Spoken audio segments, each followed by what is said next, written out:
E aí, pessoal, tudo bem com vocês? Comigo está tudo bem, graças a Deus.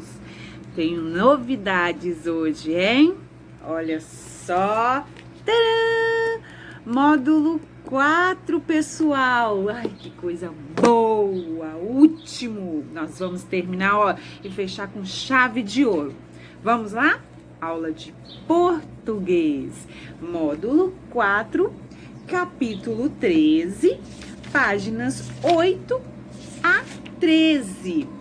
Água, a fonte da vida.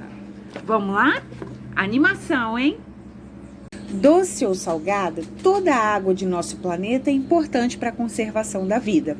A água doce é a água dos rios e da chuva, por exemplo.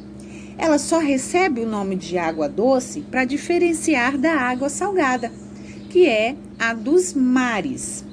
A água que sai da torneira e que vemos nos rios, lagos e mares está no estado líquido. Olha só na mãozinha aí, ó, está no estado líquido. Quando congela, quando a gente coloca a aguinha no congelador, vocês já repararam? Vira uma pedrinha de gelo, certo? Ela está no estado sólido. E ao se transformar em vapor, assume a forma gasosa. Como nós conseguimos transformar a água em vapor? Quando a mamãe ou o papai ou a vovó coloca a água no fogo para fazer aquele cafezinho. Quando ela está fervendo, não começa a subir uma fumacinha? Aquele é o estado gasoso da água. Mais uma vez, estado líquido é a água saindo da torneira. E, por exemplo, aqui na mãozinha, olha, está no estado líquido. Estado sólido da água é quando colocamos a aguinha no congelador que ela vira pedrinha de gelo, estado sólido. E o estado gasoso da água é quando a gente vê aquele vaporzinho, aquela fumacinha subindo, quando alguém coloca uma água no fogo, que ela começa a evaporar. Deu até para aprender um pouquinho mais de ciências, não é verdade? Estado líquido, estado sólido e estado gasoso da água. Bem facinho. A água nos ajuda nas funções do nosso organismo. Por isso que nós devemos beber bastante água durante o dia, até mesmo sem ter sede. Vamos continuar com o nosso capítulo. Pessoal, antes de ler o poema da página 10, vamos observar aqui com a tia Sandra essa ilustração do poema? Olha que interessante. O que vocês entendem? Nuvens com gotas, uma pessoa aparentemente dançando numa pocinha d'água. Interessante, né? O que vocês conseguem entender nessa ilustração? Depois nós podemos conversar. Agora, eu quero ler com vocês o título. Meu planeta rima com água. A palavra rima pode ser entendida com combina. Meu planeta combina com água. Por se tratar de um livro de poemas, o autor empregou o termo rima para fazer uma brincadeira. Agora vamos ler o poema? Vamos comigo, hein? Sinta em dia chuvoso meu abraço bem gostoso. Se encontrar um rio calminho, dê um mergulho com carinho. Não peço nada demais, eu só quero a nossa paz. Se eu tiver em harmonia, todos ganham alegria. E que tal viver sem mágoas, respeitando as nossas águas? Agora nós vamos para a página 11. Nós vamos fazer uma interpretação oral e uma interpretação escrita. Na interpretação oral, vem a pergunta: você gosta de ler poemas? E nós vamos conversar sobre isso na nossa live. Sobre o que é o trecho do poema que você leu na página anterior? O que fala aqui nesse poema? Sobre o quê? Na interpretação escrita, nós vamos rever sobre versos e estrofes do poema. Na letrinha A está falando o seguinte: pinte o quadradinho ao lado das afirmativas a seguir de acordo com as legendas. Verde, nós vamos pintar o quadradinho que for verso e estrofe de azul. Cada conjunto de linhas de um poema. Olha, um conjunto de linhas. Uma linha, duas linhas. Aqui forma um conjunto, tá vendo que dá para um espacinho aqui, pular uma linha, certo? Olha só, aqui tem duas linhas, aqui é um conjunto de linhas. Cada conjunto de linhas de um poema. E aí, isso é um verso ou é um estrofe? Um estrofe, muito bem. Cada linha de um poema. Cada linha de um poema é chamado de verso. Então, nós vamos pintar de verde. Um conjunto de linhas, pode ter 2, 4, 6. Um conjunto de linhas é um estrofe. Cada linha é um verso. Anote no quadradinho ao lado de cada item a quantidade de versos e estrofes do trecho do poema Meu Planeta Rima com Água.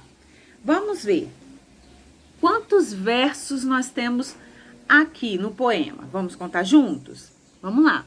1, 2, 3, 4, 5, 6, 7, 8, 9, 10. Nós temos 10 linhas, 10 versos.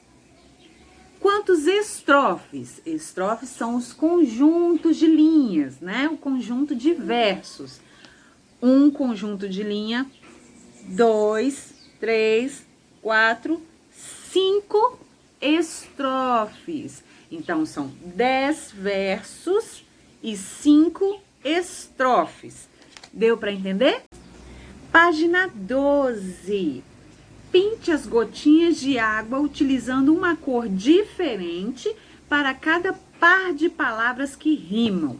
Cada par, ou seja, uma palavra vai parecer com a outra. É um par, são duas palavras. Então, a primeira tem que parecer com a segunda. Vou ler todas. Chuvoso, calminho, mais, harmonia, mágoas, alegria, águas, gostoso, paz e carinho. Vou dar um exemplo. A palavra mais rima com qual palavra? Ixi, tia Sandra, nenhuma das palavras que você leu tem o finalzinho ais. Vamos pensar então. O que vocês acham da palavra paz? Normalmente, nós não falamos paz. Nós falamos como? Paz. Né? Olha aí. Mais e paz. Não é assim? Então, a palavra mais rima com a palavra paz. Ou seja, a palavra paz, com Z. Mas normalmente nós usamos falar da forma paz, com P-A-I-S, paz. Então, nós vamos pintar da mesma cor a palavrinha mais e a palavra paz. Número 3. De acordo com o poema, podemos mergulhar se o rio estiver cheio, calminho ou quentinho. Vocês vão circular, tá bom? Com a ajuda do professor, releia a última estrofe do poema. E que tal viver sem mágoas, respeitando as nossas águas? Converse com o professor e os colegas e façam uma lista com algumas maneiras de respeitar nossas águas. Em seguida, escolha uma delas e desenha no espaço abaixo. Vocês podem escolher aí e depois nós vamos conversar sobre todas, tá bom? E vocês vão fazer um desenho bem bonito aqui no espaço. Por último, a página número 13, Cidadania no Dia a Dia. proteger e conservar a natureza. Quem já viu o filme O Lorax, Em Busca da Trúfula Perdida? Tia Sandra já assistiu, acho que umas 50 vezes já. É muito legal, para quem não assistiu, pode assistir, é muito divertido. É um filme que conta a história de uma cidade com uma floresta repleta de árvores coloridas que mais pareciam algodão doce. No entanto, essa floresta é derrubada, as árvores são extintas e uma nova cidade toda artificial é criada. Ted, um menino muito esperto, aventura-se em busca de uma árvore verdadeira. Para isso, ele conta com a ajuda de alguém especial. Aqui tem uma cena do filme. Ele está, o rapaz está com um machado, tá vendo? Para cortar a árvore. Olha como parece algodão doce mesmo, né? Você acha correto o que o homem está fazendo na cena? Cortando as árvores? Nós vamos conversar sobre isso. Vocês acham certo cortar as árvores? Já pensou se nós cortássemos todas as árvores aqui da nossa cidade? Como que ia ficar, hein? Uma cidade artificial. Será que ia ter água? A sombra ia acabar, né? O frescor que as árvores ajudam muito na nossa cidade ia acabar. O que vocês acham? Vamos lá. Nesse capítulo, você lê um poema sobre a água. De que forma a água e as árvores ajudam na sobrevivência dos seres vivos? Em sua opinião, por que é necessário preservar o meio ambiente? Nós vamos conversar sobre tudo isso na nossa live. Façam com carinho todas as atividades. Fotografem, não esqueçam, e mandem lá no nosso grupo, tá? Tô de olho em vocês. Beijo!